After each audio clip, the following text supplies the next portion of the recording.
সেখানে বিষয়টি হচ্ছে যে আমরা এই বিষয়ে আলোচনা বিভিন্ন ল অ্যান্ড অর্ডার, আপনারা জানেন যে বর্তমানে ম্যাজিস্ট্রেসি পাওয়ার দেওয়া হয়েছে সেনাবাহিনীতে, ল অ্যান্ড অর্ডার সিচুয়েশন নিয়ে আমাদের মধ্যে অনেক প্রশ্ন রয়েছে। তো এইসব বিষয়গুলো নিয়ে কথা বলার জন্য হচ্ছে আমাদেরকে আহ্বান জানানো হয়েছিল।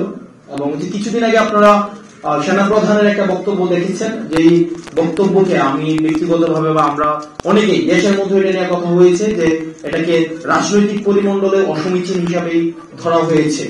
যে অন্তর্বর্তীকালীন সরকার প্রধানকে যেভাবে অ্যাড্রেস করা হয়েছে, যেভাবে অন্তর্বর্তী যে ইনক্লুসিভ যে নির্বাচনের দিকে নির্বাচনে ইঙ্গিত করা হয়েছে আওয়ামী লীগ সহ, তো সার্বিক বিষয়ে যখন আলোচনার কথা বলা হয়েছে তখন গিয়েছিলাম, তো এই বিষয়গুলো আলোচনা করা হয়েছে। আমার স্ট্যাটাসে সব বিষয় হচ্ছে একদম মানে স্ট্রেইট ফরওয়ার্ড, সেখানে হচ্ছে স্পষ্ট করা হয়েছে। আর এখানে যেটা বলছেন যে আমি কোনো নিরাপত্তার ঝুঁকি অনুভব করছি কিনা, দেখেন 5 অগস্টের পূর্বে আমরা জনগণকে, ছাত্র নাগরিককে সাথে নিয়ে হচ্ছে আমরা আন্দোলন করেছি।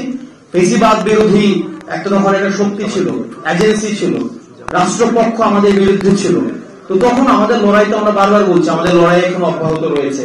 সুতরাং এই বিষয়গুলোকে আমরা যতক্ষণ পর্যন্ত ছাত্র নাগরিক এবং এই ফেসিবাদ বিরোধী ক্রিয়াশীল রাজনৈতিক দলগুলো আমরা ঐক্যবদ্ধ রয়েছি, ততক্ষণ পর্যন্ত আমি কোন নিরাপত্তার ঝুঁকি বা এইসব আমি বোধ করছি না। ধন্যবাদ।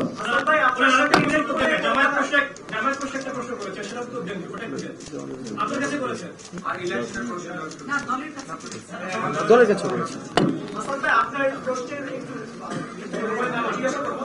আপনাকে সেনাবাহিনী যেভাবে বলেছে, সেনাবাহিনী এরকম কিছু বলেছে যে শেখ হাসিনাকে তারা কমিটেড, যে শেখ হাসিনাকে ফেরত যেভাবে দিয়েছে পাঠিয়েছে সেভাবে তারা আবার ফেরত আনবে বাংলাদেশে 6 মাস পরে বা পলিটিক্যাল স্টেবিলিটির পরে। সেনাবাহিনীর বক্তব্যটা কি ছিল আসলে? সেনাবাহিনীর বক্তব্য আমি তো সেখানে হচ্ছে আমি মানে আমার ডিরেক্ট স্পিচ সেখানে কোটেশন দেওয়া ছিল, একদম ডিসক্লোজ ওখানে করা হয়েছে, একদম ডিরেক্ট স্পিচ আছে যে এখানে যে আমাদের কনভারসেশনটা কি হয়েছে, ওর পাশ থেকে কি আসছে, আমাদের পাশ থেকে কি হয়েছে। না সেটা ওই মানে অপর পক্ষ বলতে পারবে।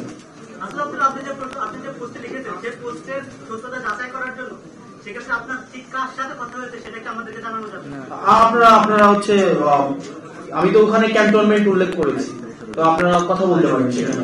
এবং আমরা বলেছি যে এক্ষেত্রে দেখেন 5 অগস্টের পরে আওয়ামী লীগ পুনর্বাসনে, আওয়ামী লীগ একটা বারবার আমরা বলছি যে এই দলটা এখনো পর্যন্ত কোন জায়গায় আপনারা দেখছেন রিগ্রেট ফিল করছে কোথাও, অপরাধের ওই জায়গায় গণহত্যা চালাইছে, এটা তো অপরাধী স্বীকার করে।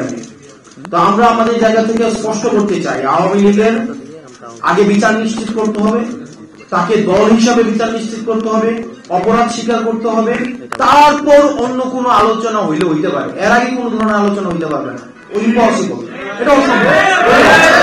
আমরা বলেছি যে 5 অগস্টের পরে আওয়ামী লীগের নাম পুনরাবৃত্তি করছি, 5 অগস্ট পরে আওয়ামী লীগের নাম, মার্কা এবং আদর্শ এই তিনটাই হচ্ছে অপ্রাসঙ্গিক।